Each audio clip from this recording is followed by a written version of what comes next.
First to the House of Representatives and Budget 2011.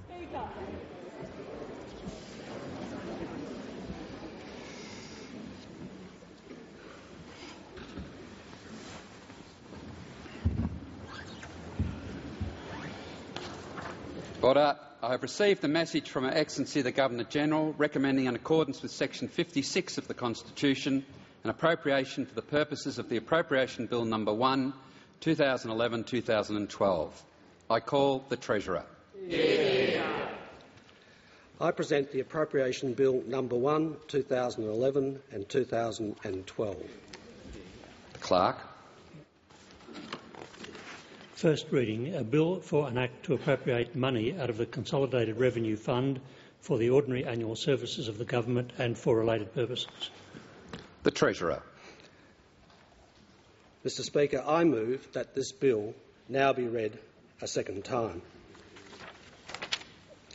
Mr Speaker, the purpose of this Labor government and this Labor budget is to put the opportunities that flow from a strong economy within the reach of more Australians, to get more people into work and to train them for more rewarding jobs, so that national prosperity reaches more lives in more corners of our patchwork economy, to take full advantage of the seismic shift in global economic power, which positions us as a prime beneficiary of tremendous economic growth in our region, and to succeed in the good times as we did in the bad, by choice, not by chance, by applying the best combination of hard work, responsible budgeting and well-considered policies to the difficult challenges ahead. Mr Speaker, this budget is built on our firmest convictions that just as our focus on jobs helped Australia beat the global recession, so too can a focus on jobs ensure we maximise our advantages in the Asian century.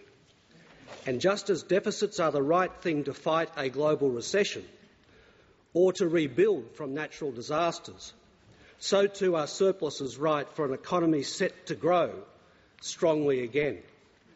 We have imposed the strictest spending limits, delivering $22 billion in savings to make room for our key priorities, ensuring our country lives within its means. We're on track for surplus in 2012-13, on time and as promised. Yeah. And this provides the solid foundations for the targeted investments we announce tonight. Mr Speaker, Australia emerged strongly from the global recession, creating hundreds of thousands of jobs, while our peers shed millions of jobs. Our public debt is a tiny fraction of that carried by comparable economies. Our fiscal position is the envy of the developed world. An investment boom is gathering pace, yet our patchwork economy grows unevenly across the nation. Natural disasters have devastated families, cities and towns. The high dollar hurts our tourism and, of course, many manufacturing industries, especially small business. For some, talk of an investment boom seems divorced from reality. Wages are growing, yet many live paycheck to paycheck. Not every region prospers. Not every health service is as good as it can be, especially for the mentally ill. Unemployment has a 4 in front of it, yet some households have never had a breadwinner. The economy cries out for workers, yet too many are left behind, unwilling or unskilled, and untouched by the dignity of work. Mr Speaker, that's why the core of this Labor budget is a plan to build the more productive workforce our economy needs, including a $3 billion training package, new ways to get people into work and critical new investments in economic infrastructure. A plan for better schools, hospitals and healthcare, including a total of $2.2 billion for mental health services. And $1.8 billion for regional health facilities. And cost of living relief for families. Investments in a sustainable Australia and new assistance for small businesses and manufacturers.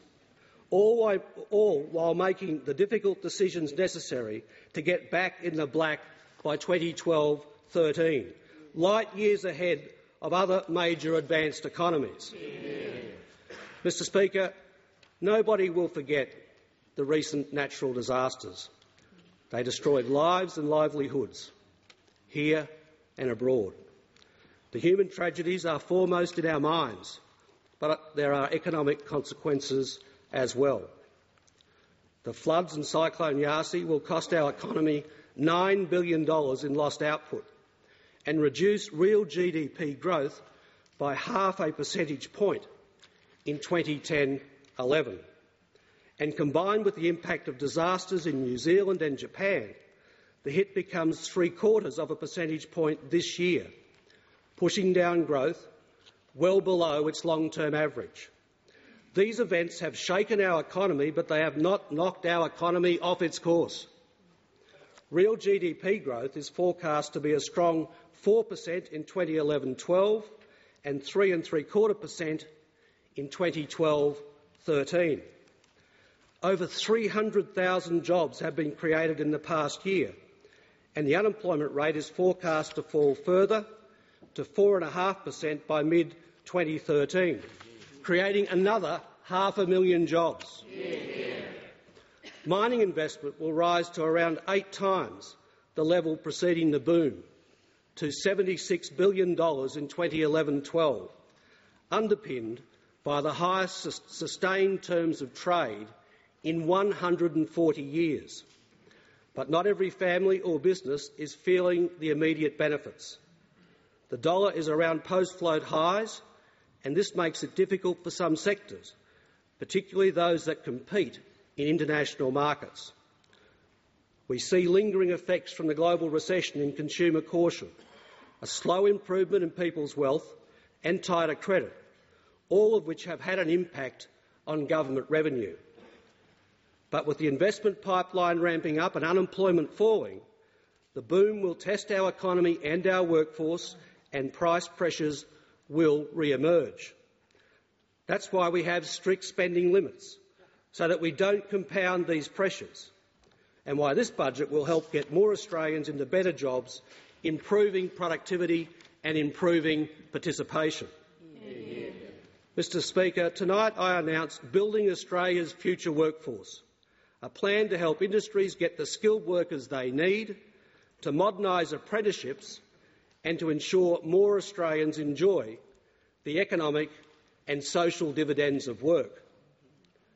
Our plan begins with a new approach to training, putting industry at the heart of a $558 million National Workforce Development Fund that will deliver 130,000 new training places over 4 years, better meeting the needs of industries and regions with a $101 million national mentoring program to help 40,000 apprentices finish their training, accelerating apprenticeships, letting them progress as they acquire the right skills by investing $100 million in more flexible training models, plus up to $1.75 billion in addition to our existing $7 billion investment to leverage ambitious reforms to the vocational and education training system with the states, and funding 30,000 more places in the language, literacy and numeracy program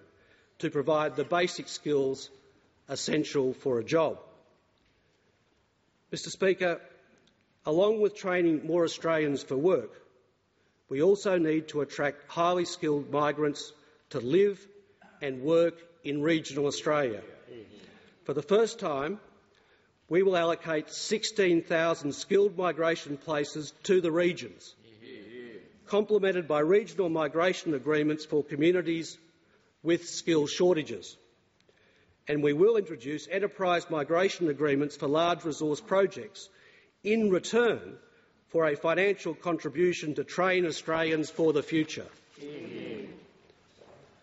Mr Speaker, better training is essential for the workforce our economy needs, as is encouraging, rewarding